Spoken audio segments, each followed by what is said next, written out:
से फॉरेस्ट की बात है। फॉरेस्ट बोलते किसे हैं? फॉरेस्ट सर्वे ऑफ इंडिया के अनुसार फॉरेस्ट बोलते हैं जो ग्रीन पैचेज हैं, प्लांट के जो ग्रीन पैचेज हैं वो 10% से ज़्यादा हों, 10% से ज़्यादा हों और एरिया क्या हो, 1 हेक्टेयर से ज़्यादा हो, उनको हम लोग बोलते हैं फॉरेस्ट।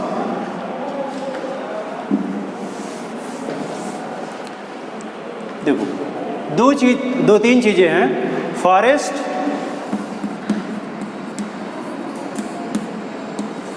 फॉरेस्ट कहते किसे? What is forest? What is forest? Forest actually में क्या होता है? फॉरेस्ट अगर फॉरेस्ट सर्वे ऑफ इंडिया के द्वारा अगर देखा जाए तो जो कैनोपी होती, प्लांट कैनोपी क्या होती है? 10% से ज़्यादा हो, 10% से ज़्यादा हो और एरिया क्या हो? मोर देन एरिया क्या होना चाहिए? 1 हेक्टेयर से ज़्यादा होना चाहिए। तो ये फॉरेस्ट की एक मतलब जो कम स्पेसिफिक डिफिनीशन है वो उन्होंने फॉरेस्ट सर्वे ऑफ इंडिया ने दिया है कि इतना ज़्यादा आपके 10% से ज़्यादा कैनोपी होनी चाहिए और 1 हेक्टेयर से ज़्यादा वो एरिया होनी चाहिए, उसे हम फॉरेस्ट बोलते हैं। अब देखो कुछ इससे तो फॉरेस्ट बोलते हैं फॉरेस्ट। अब देखो एक चीज़ और होता है, रिकॉर्डेड फॉरेस्ट एरिया।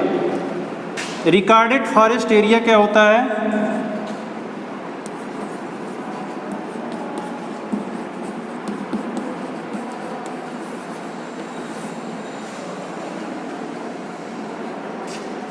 देखो रिकॉर्डेड फॉरेस्ट एरिया होता है वो एरिया होता है जो गवर्नमेंट के डाटा के रिकॉर्ड में वो इंक्लूड होता है। देखो फॉरेस्ट कवर 2 प्रकार के होते हैं। एक हम फॉरेस्ट में एक रिकॉर्डेड जो गवर्नमेंट डाटा उसको इंक्लूड करते हैं और जो नॉन गवर्नमेंट रिकॉर्डेड डाटा उसको भी इंक्लूड करते हैं। फॉर एग्जांपल जैसे फॉरेस्ट कवर में एक जैसे कोई एग्रीकल्चर का कोई बंदा है, अगर वो अपना पर्टिकुलर लैंड लेके या हिमाचल प्रदेश में जाके एप्पल की खेती कर रहा है, एप्पल की खेती करने के बावजूद वो उसका पर्सनल लैंड है, वो पर्सनल लैंड होने के नाते हम उसको रिकॉर्डेड फॉरेस्ट एरिया में नहीं इंक्लूड करेंगे, लेकिन वो फॉरेस्ट कवर में इंक्लूड होगा। तो फॉरेस्ट कवर किससे मिलके बने? फॉरेस्ट कवर में वो चीज़ें जो गवर्नमेंट डाटा वो तो इंक्लूड ही होगा और प्लस जो फार्मर का लैंड है उसको भी हम लोग क्या करते हैं? इंक्लूड करते हैं। लेकिन रिकॉर्डेड फॉरेस्ट एरिया में उसका पर्सनल जो फील्ड है उसको ही सिर्फ उसको ही नहीं करते हैं और उसको छोड़ के वो जो अपना पर्सनल चीज़ है उसको छोड़ के गवर्नमेंट डाटा को उसको इंक्लूड करते हैं। और यह है आगे देखिए है आता है ग्रीन वाश। ग्रीन वाश किसे बोलते हैं?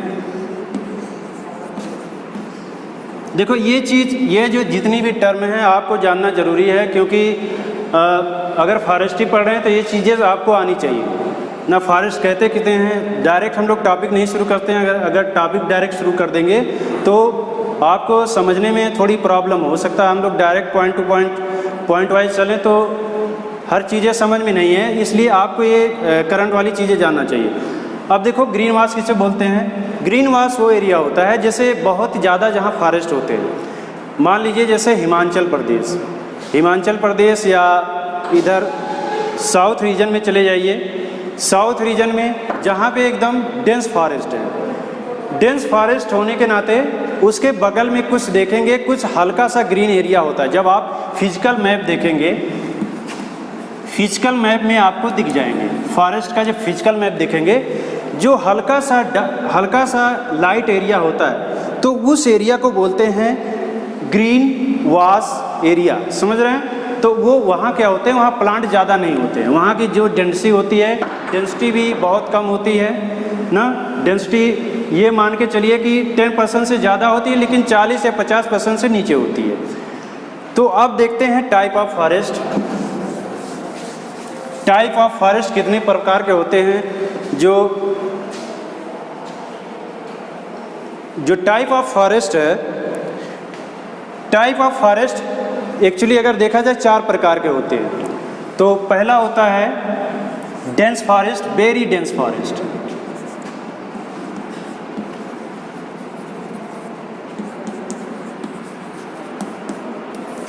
Very dense forest. Very dense forest किसे बोलते हैं? एक चीज़ और है इसमें, वेरी डेंस फॉरेस्ट में एक चीज़ आएगा कैनोपी। कैनोपी का मतलब ये समझिए, अगर जहाँ पे आप बगीचे में खड़े हैं, कहीं पे प्लांट के नीचे खड़े हैं, अगर आप ऊपर की तरफ देखेंगे आपको वहाँ से सनलाइट पूरी नहीं दिखेगी, यानी जो उसके ब्रांच जहाँ कहाँ तक फैले हैं उसकी वो कैनोपी कहलाती। कैनोपी की ये सिंपल सी डिफिनीसन है। तो कैनोपी मतलब है, कैनोपी मतलब ये है जहाँ तक वो फैला हुआ, प्लांट का जहाँ तक एरिया क्या है फैला हुआ। ये जो फॉरेस्ट होता है ये होता है मोर देन 70% क्या होगा? कैनोपी होगा। मोर देन 70% क्या होगा? कैनोपी होगा।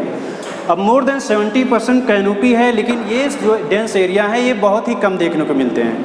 ये ओनली 3% ही एग्जिस्ट करते हैं इस इंडिया में। ओनली 3% हैं जहाँ पे आपको ये मिल जाएंगे। दूसरा आता है moderately forest area.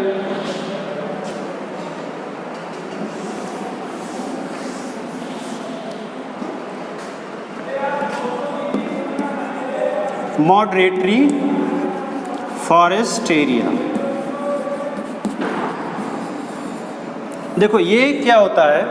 Moderately forest area वो एरिया होता है जिसका कैनोपी जो परसेंट होता है 40% से लेकर 70% के बीच में एग्जिस्ट करता है। तो 40% ये हो गया और 70% ये हो गया। इन दोनों के बीच में जो परसेंटेज होगा कैनोपी का उसको बोलते हैं मॉडरेटरी फॉरेस्ट एरिया। अब देखो मैं बार बार कैनोपी की बात कर रहा हूँ, नापते कैसे हैं? तो देखो इसको नापने करने के लिए हम लोग, एक मैनुअल डाटा होता है, एक सैटेलाइट डाटा होता है। तो मैनुअल डाटा के अंतर्गत वो गवर्नमेंट के जो भी कर्मचारी होते हैं बाई जाके अपने खुद जाते विजुअल तरीके से वो अपना नापते हैं अपना सामने जाके।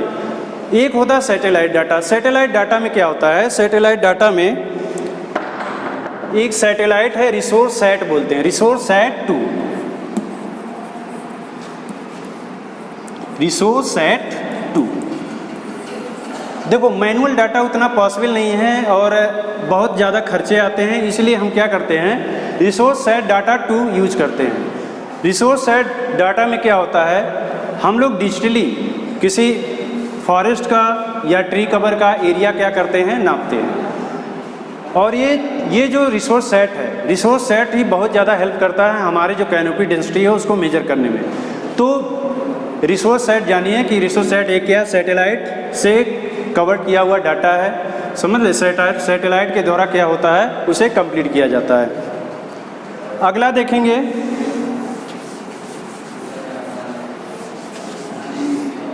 अगला है ओपन फॉरेस्ट एरिया।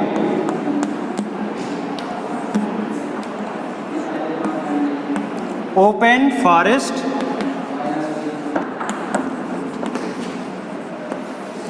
देखो ओपन फॉरेस्ट एरिया में क्या है? ओपन फॉरेस्ट एरिया 40% से जहाँ क्या होता है ओपन फॉरेस्ट में 10% से ज़्यादा वो पैचेज हों, आपके जो कैनोपी डेंसिटी हो 10 to 40%, 10 to 40% क्या हो? कैनोपी डेंसिटी हो, उसको बोलते हैं open forest area. Open forest area में वो सारे प्लांट सारे स्कैटर्ड होते हैं, एक जगह पे होते नहीं हैं, मतलब उतनी कैनोपी पाई नहीं जाती है, इसलिए हम लोग उसको ओपन फॉरेस्ट एरिया बोलते हैं। कहीं कहीं पे प्लांट आपको मिल जाएंगे। तो इसको भी सारे जितने भी मेजर हैं हम लोग रिसोर्स सैटेलाइट के माध्यम से हम लोग क्या करते हैं? इसको मेजर करते हैं। एक और है स्क्रब्स।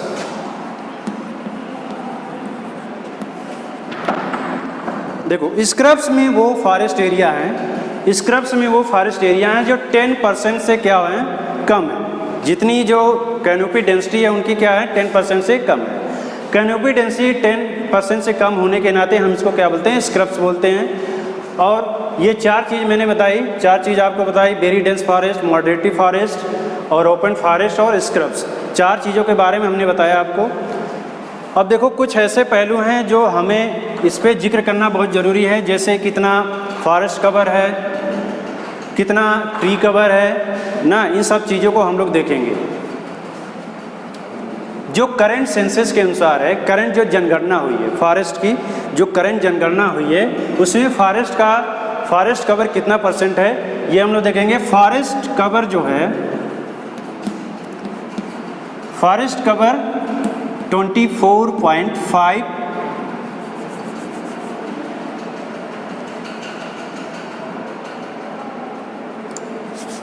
फॉरेस्ट कवर प्लस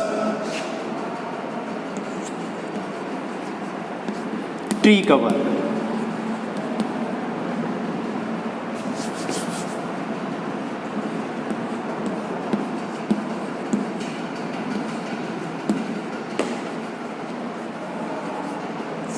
ये कितने परसेंट है? ये है 24.56।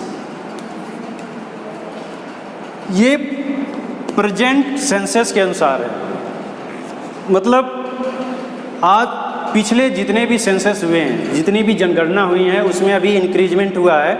पहले सिचुएशन बहुत ख़राब थी, इतनी ज़्यादा पेड़ों की कटाई हुई, पेड़ों की कटाई होने के नाते ये जो कैनोपी डेंसिटी है धीरे धीरे घट गई थी। लेकिन कुछ सालों से ये गवर्नमेंट के सफल प्रयास से ये डेंसिटी हम लोग धीरे धीरे रिकवर कर रहे हैं। तो अभी तक जो प्रेजेंट है, प्रेजेंट का डाटा है वो 24.56 है। इतने परसेंट क्या है? ट्री कवर हैं और फॉरेस्ट कवर को मिला के इतना परसेंट एरिया है।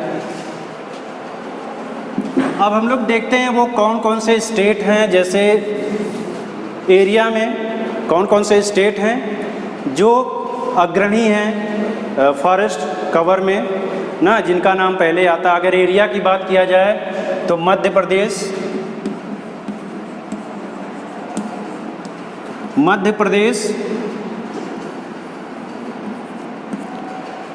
मध्य प्रदेश आता है,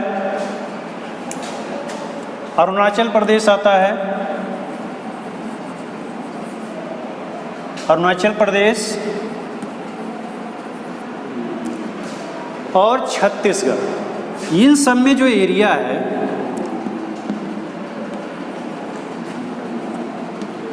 एरिया जो है ये टॉप पोजीशन है।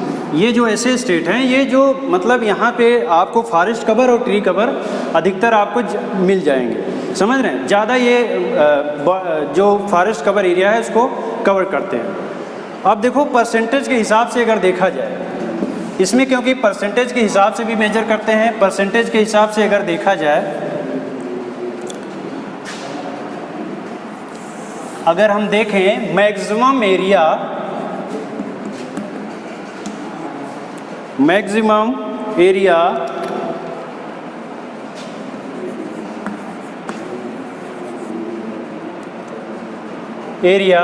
परसेंटेज वाइज,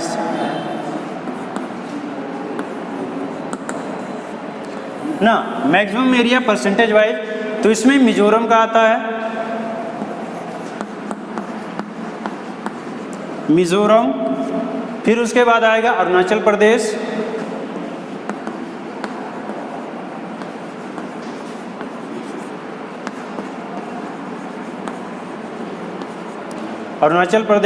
उसके बाद मेघालय आएगा,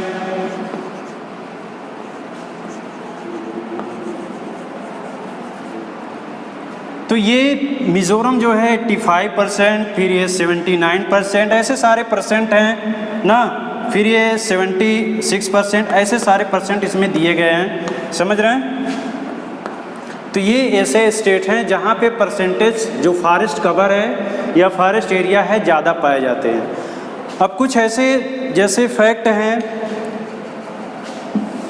जैसे हम ये इसके बारे में जान रहे हैं, हम लोग इतनी चीज़ जाने अभी फॉरेस्ट के बारे में, और फॉरेस्ट हमारे लिए ज़रूरी क्यों है? क्योंकि देखो फॉरेस्ट हमारे लिए इसलिए ज़रूरी है क्योंकि आजकल पॉल्यूशन पे बहुत ज़्यादा बात हो रही है, पॉल्यूशन के कारण ही बहुत सारी प्रॉब्लम आई है, समझ रहे हैं। पॉल्यूशन, और गवर्नमेंट की ये स्कीम भी दिनों दिन चल रही है कि ज़्यादा पेड़ लगाइए, ज़्यादा पेड़ लगाएंगे वहीं पे जीवन है, समझ रहे हैं। तो इसका एक ही मकसद है कि पॉल्यूशन को कहीं ना कहीं कंट्रोल में रखना। तो अभी देखो जितने भी प्रोग्राम चलाए गए, जैसे चाहे कंट्री लेवल पे हो या इंटरनेशनल लेवल पे हो, कंट्री लेवल पे हो, जो भी गवर्न करता है, जैसे ministry of environment and climate change के जितने भी डिपार्टमेंट हैं या ऑर्गेनाइजेशन है, इस पे काम कर रहे हैं। इंटरनेशनल पे देखा जाए तो बहुत सारे ऑर्गेनाइजेशन बने। जैसे मैं अगर बात करूं पॉल्यूशन को कंट्रोल करने, क्योंकि हम लोग फॉरेस्ट्री पढ़ रहे हैं तो पॉल्यूशन की बात इसमें आती है, क्योंकि ज़्यादा पेड़ लगाएंगे, ज़्यादा पेड़ लगाने से क्या होता है कि पॉल्यूशन को कम करने में हमारी कुछ हेल्प होती है। तो इसी कारण इससे रिलेटेड कुछ ऑर्गेनाइजेशन बने जो पॉल्यूशन को कम करने के लिए या पॉल्यूशन को मिटिगेट करने के लिए जो बहुत ही अहम मुद्दा रखते हैं। तो इसमें से जैसे मैं मॉन्ट्रियल प्रोटोकॉल की बात करूँ, मॉन्ट्रियल प्रोटोकॉल,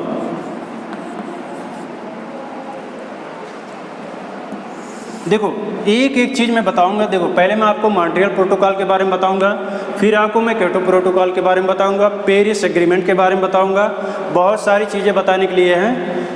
तो इन पहले मैं मॉन्ट्रियल प्रोटोकॉल पे चर्चा करता हूँ। देखो एक्चुअली होता क्या है, अभी कुछ दिन पहले, अभी जैसे ये मॉन्ट्रियल प्रोटोकॉल पहले अस्तित्व में नहीं था। अंटार्कटिका एक धरती का एक पार्ट है अंटार्कटिका में क्या कुछ लोगों ने ये देखा कि अंटार्कटिका में जो है ओजोन लेयर में छेद पाया गया। ओजोन लेयर में छेद होने के कारण जो अल्ट्रावायलेट रेज हैं वो डायरेक्ट धरती पे आने लगी और लोगों को कैंसर वाली प्रॉब्लम होने लगी, जिसको स्किन कैंसर बोलते हैं। तो मॉन्ट्रियल प्रोटोकॉल आने के पीछे एक ही रीज़न था कि वो रेडिएशन ना आने पाए, उस ओजोन लेयर को कैसे हम लोग जो डिप्लीट हो रहे हैं, डिप्लीट मीन क्षरण हो रहे हैं, उसको कैसे हम लोग रोका जाए। तो इसके लिए ये जो होल देखा गया, ओजोन होल देखा गया था, ओजोन होल को देखा गया था 1970 टू 1980 में। इतने ईयर में ओजोन होल को देखा गया। ओजोन होल को देखते हुए लोगों ने ये डिसीजन हुआ, लोग एकदम क्या होता है दंग रह गए। मतलब ये अचंभित करने वाली बात ही थी, क्योंकि ओजोन लेयर में छेद देना समझ लो हमारे इन्वायरमेंट को बहुत बड़ा नुकसान होना। अब क्या है, इसमें अल्ट्रावायलेट रेज डायरेक्ट आने लगी। डायरेक्ट आने के कारण हमें बहुत सारी प्रॉब्लम होने लगी। प्रॉब्लम होने के नाते उसके समाधान के लिए क्या किया हम लोगों ने, मॉन्ट्रियल प्रोटोकॉल लाया। मॉन्ट्रियल प्रोटोकॉल आने के पीछे हमारा जो मकसद था इन्वायरमेंट पॉल्यूशन को कम करना। अब देखो ओजोन लेयर होता क्या है, मैं इसके बारे में पहले बता दूं, क्योंकि मॉन्ट्रियल जो प्रोटोकॉल है वो जनरली ओजोन लेयर के छेद करने के जो भी रिस्पेक्ट है उसके बारे में बताता है। समझ रहे हैं? तो मैं ओजोन लेयर के बारे में आपको बता देता हूँ। ओजोन लेयर होता क्या, हमारी जैसे पृथ्वी है, ये हमारी पृथ्वी है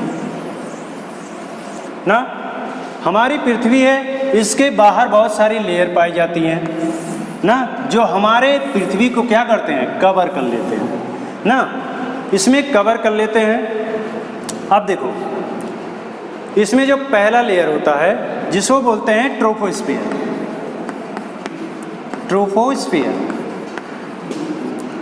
ट्रोपोस्फियर, और इसको बोलते हैं स्ट्रेटोस्फियर, जो इसके बाद वाली आएगी स्ट्रेटोस्फियर।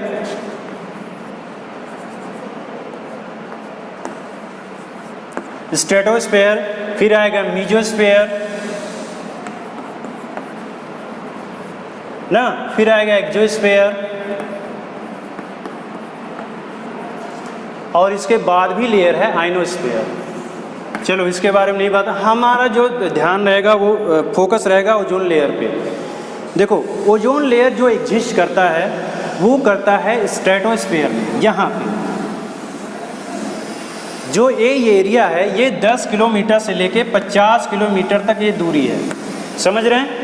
अब ये जो अंटार्कटिका प्लेस है, अंटार्कटिका प्लेस में ये देखा गया कि यहाँ ये ओजोन लेयर में छेद हो गया। समझ रहे हैं? यहाँ छेद हो गया और क्या हुआ, वहाँ से अल्ट्रावायलेट रेज डायरेक्ट हमारे पृथ्वी पे आने लगी। डायरेक्ट हमारे पृथ्वी पे आने के कारण क्या होता है, बहुत सारी लोगों को प्रॉब्लम होने लगी। प्रॉब्लम होने के साथ क्या है, अब इसका समाधान भी ढूंढना था, तो बहुत सारे वहाँ पे कॉल बनाए गए, बहुत सारे लोगों को, बहुत सारे कंट्री को इकट्ठा किया गया। कंट्री को इकट्ठा करने के साथ ये डिसाइड किया गया कि हम लोग मॉन्ट्रियल कॉल के तहत हम लोग क्या करेंगे, इसको जो ओजोन लेयर है उसको रिकवर करने की कोशिश करेंगे। अब देखो ये इसमें डिप्लीट क्यों हुई, अगर ये लेयर डिप्लीट हुई है तो इसका एक कारण है। मैं इसको मिटा दूं। देखो एक चीज़ और सुना होगा आप लोगों ने, अगर नहीं सुना होगा तो मैं बता भी रहा हूँ। जैसे क्लोरोफ्लोरोकार्बन के बारे में सुना होगा। क्लोरोफ्लोरोकार्बन होता क्या है? क्लोरोफ्लोरोकार्बन।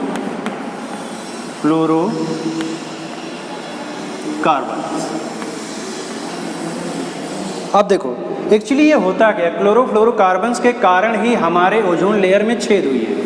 बहुत ज़्यादा CFC इमिट होने से, बहुत ज़्यादा CFC इमिट होने से हमारी ओजोन लेयर में क्या हुई, छेद हुई है। तो छेद होने के कारण क्या हुआ, छेद होने के कारण क्या हुआ, बहुत सारी प्रॉब्लम क्रिएट हुई और इसका ये रिस्पांसिबल एक ही था, क्या, CFC गैस। तो इसलिए CFC गैस को कम रिलीज हो उसके लिए प्रोग्राम बनाया गया, उसके लिए मॉन्ट्रियल प्रोटोकॉल आया। मॉन्ट्रियल प्रोटोकॉल आया 1987 में,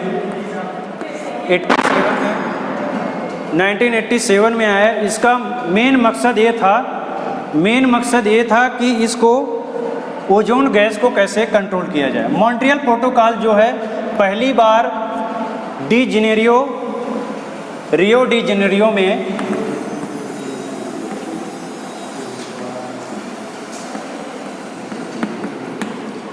जेनेरियो में क्या पहली बार या मॉन्ट्रियल प्रोटोकॉल को मतलब लाया गया।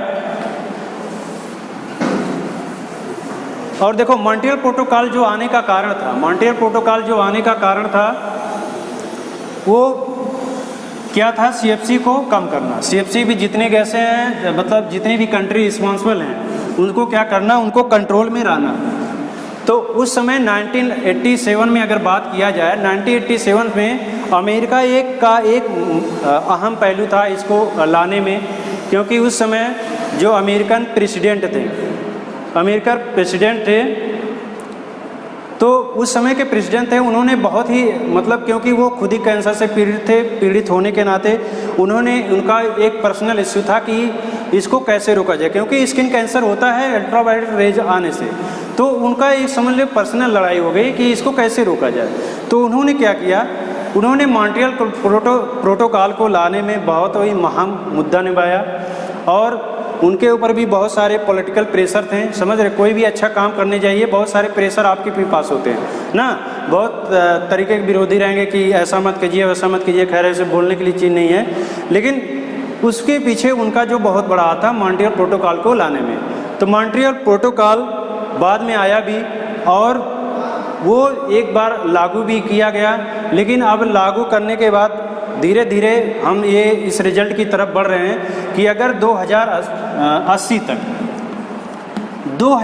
तक अगर हम इसको मैनेज कर लेंगे तो हमारा जो ओजोन लेयर है पहले की तरह जैसा पहले दिखता था वैसा पहले रह जाएगा। मतलब हम लोग धीरे धीरे क्या करेंगे, रिकवर कर लेंगे।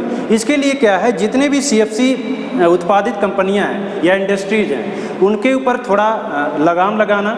समझ रहे हैं, जैसे तो प्लास्टिक है, प्लास्टिक कंपनियां थी, प्लास्टिक कंपनियां क्या करती थी, क्योंकि CFC का उपयोग करने से क्या होता है, जल्दी से फ्लेमेबल नहीं था, फ्लेमेबल में जलता नहीं था। जलने की ना वजह से लोग उसका अधिकतर यूज करने लगे। अधिकतर यूज करने की वजह से एक्सपोजर अधिक से अधिक होने लगा। अधिक से अधिक होने के कारण क्या हुआ, कंटामिनेशन बढ़ता गया। समझ रहे हैं। तो अब हम लोग इस फाइनल रिजल्ट में पहुंचे हैं कि 2080 तक शायद इसको हम लोग रिकवर कर ले जाएं। ये बहुत अच्छी न्यूज़ है, धीरे धीरे रिकवर भी हो रहा है।